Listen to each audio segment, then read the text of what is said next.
Guys got it? All right, hard work on three, sprint to the next spot. Ready? 1, 2, 3. Hard work. Sprint to the next spot. Don't walk. Get there, get there, get there, get there.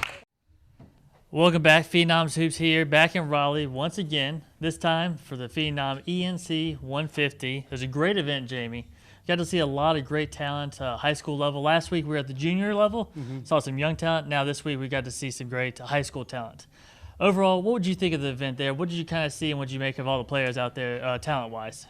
It was super exciting. And obviously, I live in Raleigh and all that kind of stuff. So this is our first event that we had in Raleigh. Didn't know what to expect. We've had it planned for a couple years now, or for a couple months now. Sorry, didn't know really what to expect to come here, and we sold the event out. Yeah. Walking in, the great thing about these camps is that you know a lot of the names that are on the list, but then you always find some kids too that you either hadn't seen for a while, or you hadn't seen a lot of, or maybe you hadn't seen before.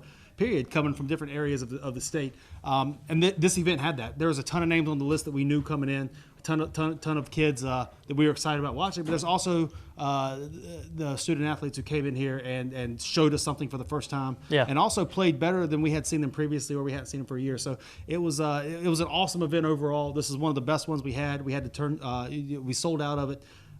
So hopefully this is a sign of things to come, in the future, because we have 2 months more filled with camps coming back to back to back to back. Yeah, what was great though that I think after everybody, all these kids competed in the summer, they still, just a couple weeks later, they're still coming out here and competing and showing them stuff. And it was a great range of talent as well, I would say. Yeah, well, it was great too, because anytime that you're a prospect, you're a student athlete coming out here with the goal of going to college, whenever you see a line of college coaches up against the baseline, or you see somebody like Donnie Bowie with a video camera pointed at you, if you can't get juiced up to compete like that for that, then maybe you should check what you're doing. But the kids came in here, they saw the video cameras on them, they saw the coaches lined up, and they competed. It wasn't a selfish thing because of the three dribble rule, but they came in and competed, and it was awesome. It was a great day with tons of standouts. Yeah. And that choosing the award winners today was tough. That's exactly what I was going to say. The standouts and the award winners was a tough one, because I think each one we got to see nice array, but everybody kind of had their own pick of who they were kind of looking at there. But players did go home with some awards there. Yes. So we're going to start with the MVP on it. 2021 Mike Best and 2020 Miles Evans here. What did you see from them today? Well, Miles Evans, somebody that we saw throughout the entire summer. Interesting story with him. He's coming back off of a knee injury, so he missed all of last year in the basketball, and he missed probably half of the summer this year, coming back from that knee injury. He came back and he showed that he's a Division I capable player. 6'10", he's left-handed. He's a high academic kid, high GPA, highest GPA type of kid. But he's very skilled. He came out today in the first game. He knocked down 4 threes by halftime. That's impressive. It is impressive. He's got footwork. He's very deliberate. He's never rushed on the floor. And he plays within his own game. He can put it back to the basket. He's also very comfortable facing up. He's very comfortable as a trail big, knocking down the three. He's very comfortable from the high post, hitting a pump fake, attacking a closeout, one dribble, finishing at the rim. He's left-handed, very solid over his right shoulder. He's got a go-to move there. As he continues to distance himself away from the knee injury and continue into, just being comfortable. The mental aspect's what's coming next. As he continues to get comfortable with that knee, there's gonna be a lot to come there. He should be somebody who sees his recruitment pick up during the season. Oh, definitely during the high school season. I think he's finally getting to the point that he's feeling comfortable, kind of getting back in the flow of what he does. What about Mike Best, another MVP honor today? Mike Best is somebody who should see himself get a bump in the rankings. We saw him over the summer a couple times with the Garner Road Whitley team, and he was very good there. We saw him a couple times last year as well playing, and he was good then too. So he's consistently been good, but now he's kind of filling out. He's getting strong, and he's really feeling himself. He's playing confidently.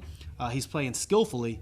He's playing strong and athletically, scoring the ball at all three levels. He's able to toe the line between equal parts passer, playmaker, facilitator, and scorer.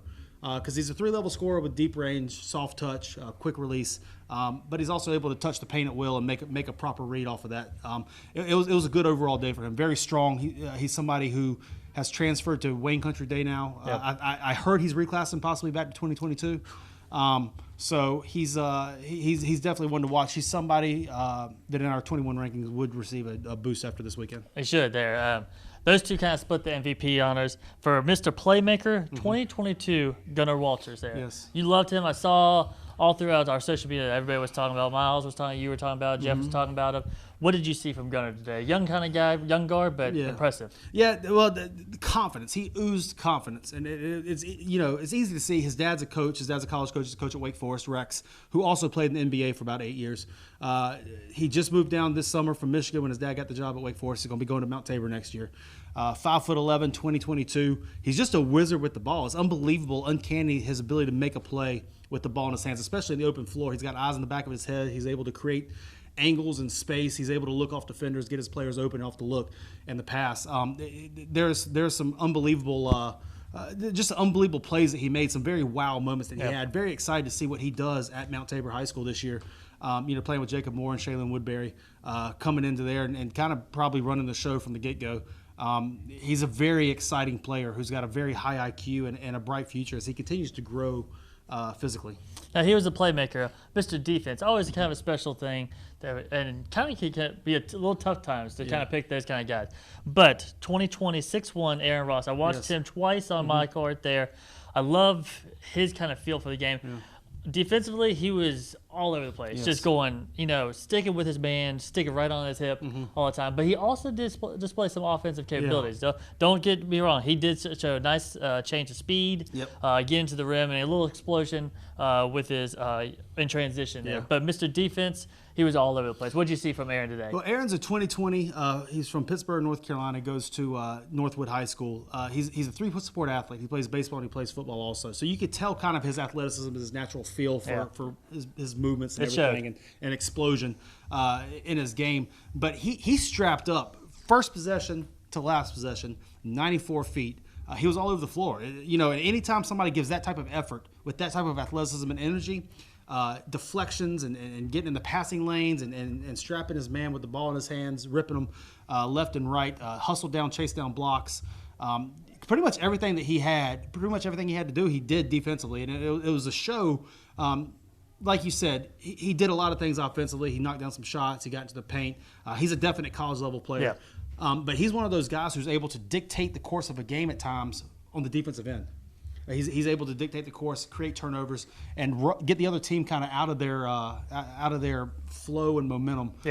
With his ability to pressure the ball and play defense and just kind of be all over the floor. It was a joy to watch, especially in a camp setting. A lot of times camps get the thing of not having defense and just being kind of one-sided.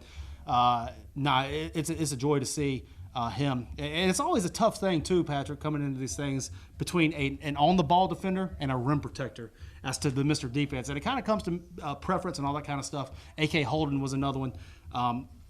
The Nick kid from Knightdale High School was another kid who got a lot of defensive type of stuff, but Aaron Ross, it's just hard not to watch him play with the energy, the athleticism, and the ability to strap that he had. Yeah.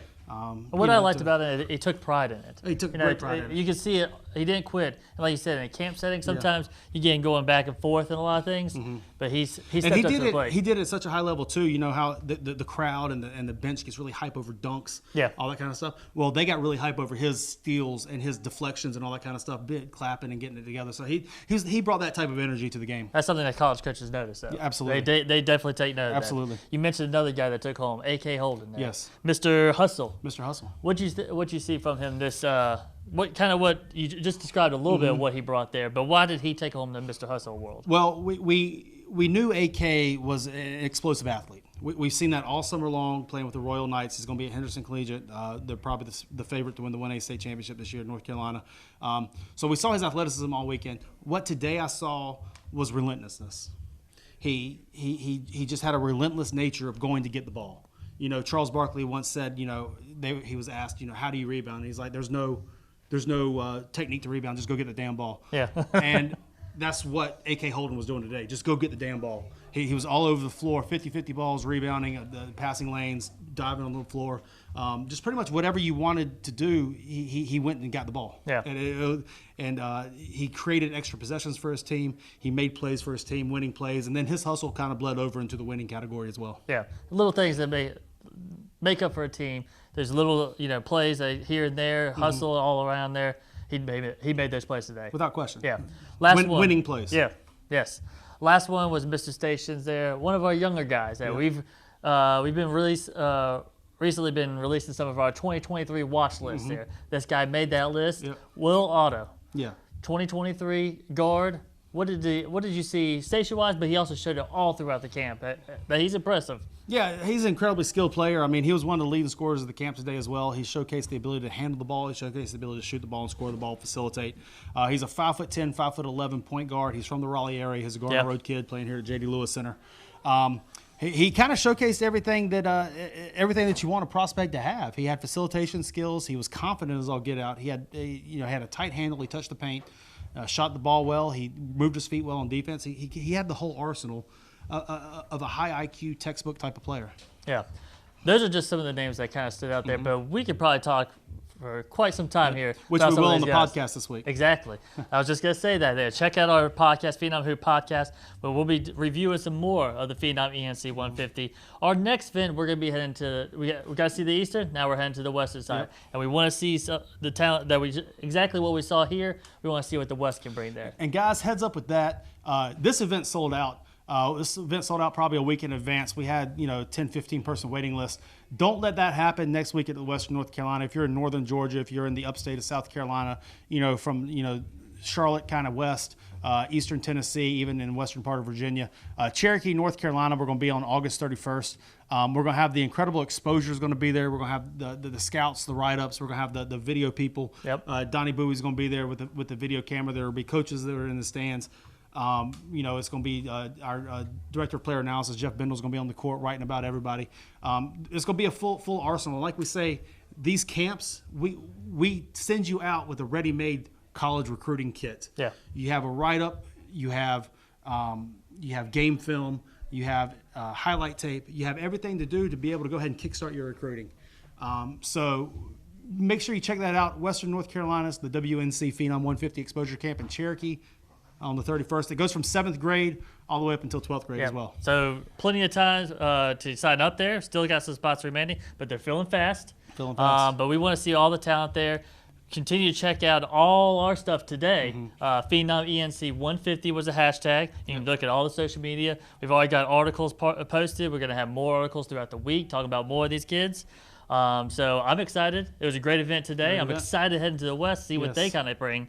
But until then, just check us out on PhenomHoopReport.com, and we'll check you out later. Thank you. Guys got it? So hard work on 3, sprint to the next spot. Ready? 1, 2, 3. Hard work. Sprint to the next spot. Don't walk. Get there, get there, get there, get there.